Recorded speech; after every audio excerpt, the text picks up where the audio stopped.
Bulan depan, Berham akan mengikuti lomba lari jarak pendek tingkat kecamatan. Menurut guru Berham, dalam setiap pertandingan, murid diwajibkan mempunyai rasa percaya diri supaya bisa menang. Jadi berarti orang yang tidak percaya kepada kemampuan dirinya pasti kalah. Apakah latihan teratur, istirahat yang cukup, serta makanan bergizi sangat kecil peranannya untuk membuat seorang atlet menang dalam pertandingan? Nah, mari kita lihat jawabannya dengan memperhatikan bagaimana Yesus membangun rasa percaya diri murid-muridnya melalui cara yang berbeda dengan dunia ini. Kiranya Tuhan memberkati Pak Sri Purwanto untuk menjelaskan alasan yang diberikan Yesus mengapa murid-murid tidak bisa mengusir setan. Adik-adik, sebelum kita belajar firman Tuhan bersama-sama di dalam petualangan kita, di dalam kerajaan Allah, mari kita berdoa. Bapa di surga, kami bersyukur, kami berterima kasih untuk kesempatan kami boleh belajar akan firman Tuhan. Berikan kami hati yang sungguh mau dengar akan firman, supaya setiap kebenaran firman Tuhan boleh mengubahkan hidup kami. Terima kasih Bapa di surga, dalam nama Tuhan Yesus kami berdoa, amin. Adik-adik, tentu kalian masih ingat, di dalam petualangan kita sebelumnya, kita telah melihat, kita telah mendengar bahwa murid-murid Tuhan Yesus gagal untuk mengusir roh jahat yang merasuki seorang anak kecil. Adik-adik, apakah kalian tahu ternyata itu mempunyai dampak yang begitu besar? Apakah dampaknya? Yang pertama, itu membuat banyak orang menjadi tidak percaya. Yang kedua, membuat orang-orang Farisi semakin melawan Tuhan Yesus. Yang ketiga, ternyata iman dari ayah si anak itu menjadi ragu-ragu, adik-adik. Tentu murid-murid menjadi sangat sedih dan mereka bertanya-tanya, mengapa kok itu bisa terjadi? Mengapa kok tidak bisa mengusir roh jahat? Makanya ketika mereka sampai di rumah tempat mereka menginap bersama dengan Tuhan Yesus, murid-murid bertanya kepada Tuhan Yesus, Guru, mengapa kami tidak bisa mengusir roh jahat itu? Mengapa Guru?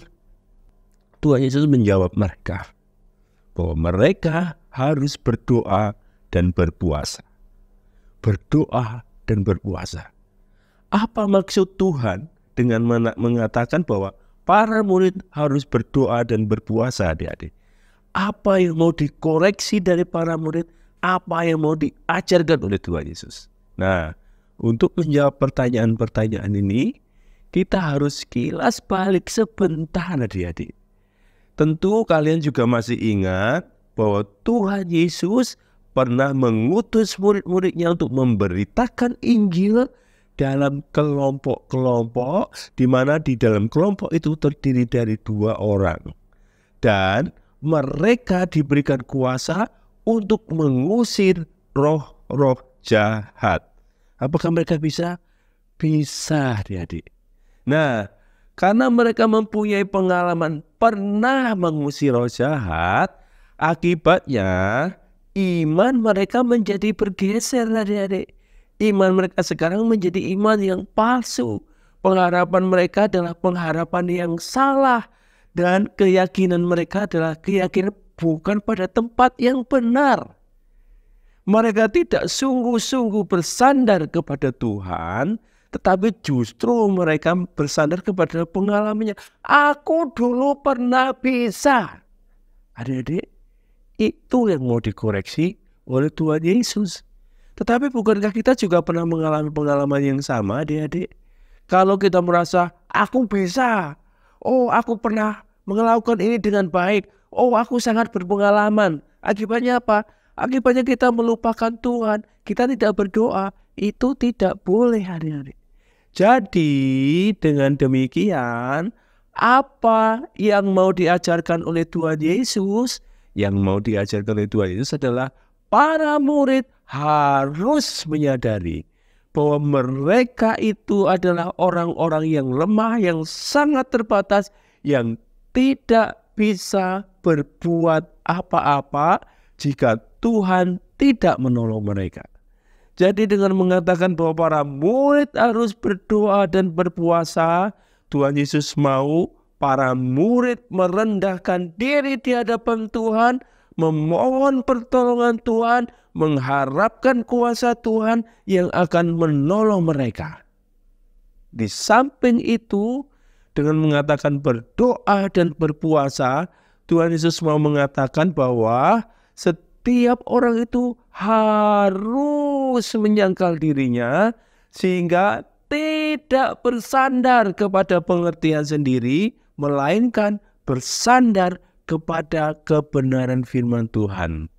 Jadi Tuhan Yesus mau mengajar murid-muridnya untuk boleh sungguh-sungguh terus menantikan pertolongan Tuhan, untuk boleh sungguh-sungguh mentaati kebenaran firman Tuhan, sehingga kehidupan mereka menjadi kehidupan yang bergaul erat dengan Tuhan, bersahabat karib dengan Tuhan.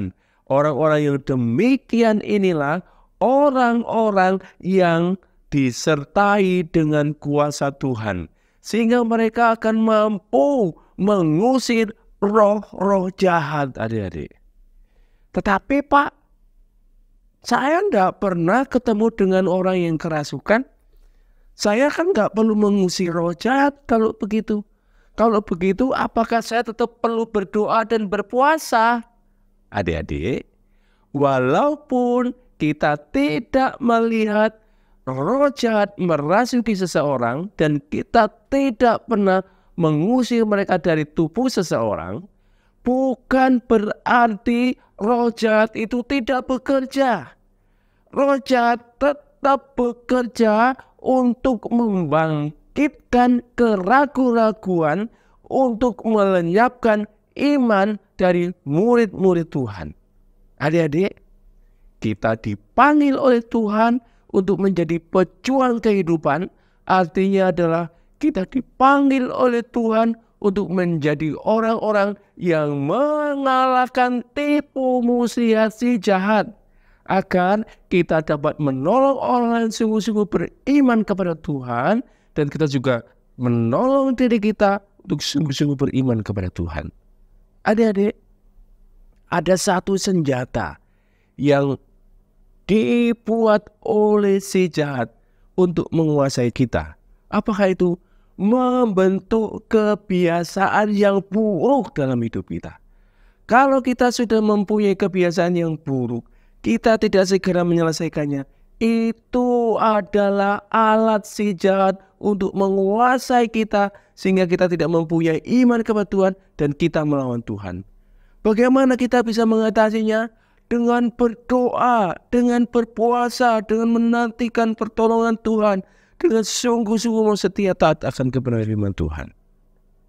Iblis tidak pernah tinggal diam. Kalau kita mau menang, maka kita harus mempunyai persekutuan yang erat dengan Tuhan. Dan itu hanya bisa jika kita bertekun dalam doa, kita bertekun dalam firman. Kiranya Tuhan menolong kita menjadi pejuang-pejuang yang tangguh, yang mengalahkan si jahat, sehingga kita boleh menyatakan iman dan boleh membawa orang lain beriman kepada Kristus. Amin. Mari kita berdoa. Bapa di surga, kami bersyukur, berterima kasih karena Engkau mengingatkan kami akan panggilan kami untuk menjadi pejuang-pejuang kehidupan, orang-orang yang menyatakan iman, orang-orang yang menyatakan kemenangan di dalam Tuhan. Tolonglah kami ya Tuhan, supaya dengan hidup kami boleh membawa banyak orang sungguh-sungguh beriman kepada Kristus. Kuatkan dan teguhkan kami ya Tuhan. Dalam nama Tuhan Yesus kami berdoa. Amin.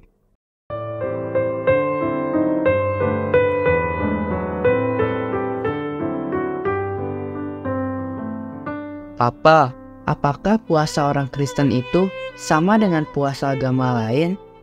Yakni tidak makan dan minum dalam waktu tertentu dan boleh sebebas-bebasnya di luar waktu tertentu. Nah, ini pertanyaan penting dan jawabannya nanti akan dijelaskan oleh hambanya. Sebagaimana tadi dikatakan, jenis ini tidak dapat diusir kecuali dengan berdoa. Yang jelas, doa itu bukan mantra yang mempunyai rumus tertentu supaya didengar Tuhan. Jadi, bagaimana? Baik doa maupun puasa adalah latihan iman. Dalam iman, kita datang kepada Tuhan, mencari persekutuan dengan Tuhan dan mengakui ketidaklayakan kita. Mari kita sehati melatih iman dengan terus bergantung kepadanya lewat firman yang terdapat dalam Markus 10 ayat 32 sampai 34. Jangan bosan berlatih terus ya.